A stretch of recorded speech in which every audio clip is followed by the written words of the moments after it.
Imagine being told you have 24 hours to live. We spend our entire lives running from one specific realization. We distract ourselves with work, with phones, with future plans, all to avoid the knowledge that the clock is ticking. But what happens when you can't run anymore? What happens in that precise moment when the brain realizes, this is it, the game is over? Hollywood tells us it is panic, screaming, and chaos. But neuroscience suggests something very different. It suggests that in your final moments, your brain doesn't shut down, it wakes up. Today, we are going to look at the science of the end. We will explore the surge of electrical activity, the life review, and why the scariest moment of your life might actually be the most peaceful. For a long time, scientists thought that as we died, the brain just faded to black like a computer losing power. But recent studies on dying brains have revealed something shocking. In the moments after the heart stops, the brain experiences a massive surge of gamma oscillations. Gamma waves are associated with high-level cognitive processing, intense focus, and memory recall. This explains the phenomenon of your life flashing before your eyes. It isn't a metaphor, it is a biological reality. Your brain is hyper-indexing your memories.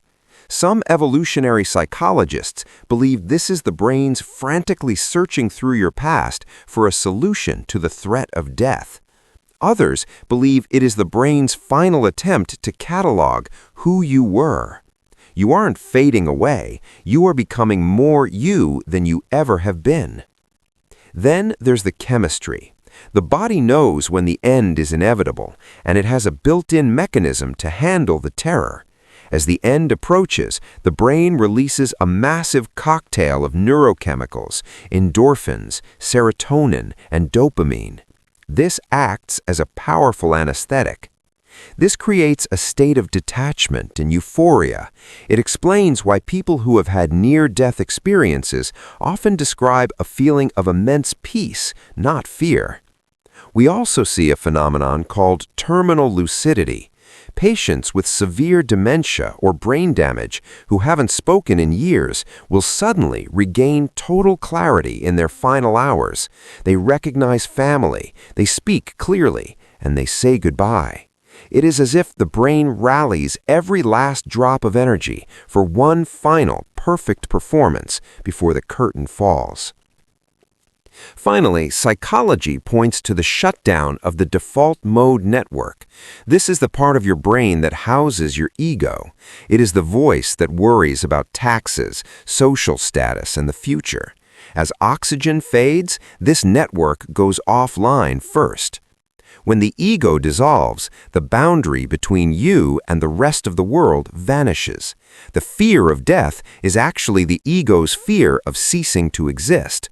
But when the ego is already gone, there is no one left to be afraid. You don't lose the world, you lose the separation from it. This is why the final sensation is often described not as an ending, but as a release. Science suggests that death is much scarier for the living than it is for the dying. The machinery of your biology is designed to catch you when you fall.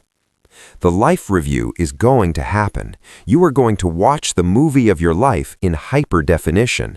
The question is not, how will it end? The question is, are you living a movie that you will actually want to watch? Does the science of death comfort you or scare you? Let me know in the comments. And to understand the mind while you are still using it, make sure you subscribe. See you in the next one.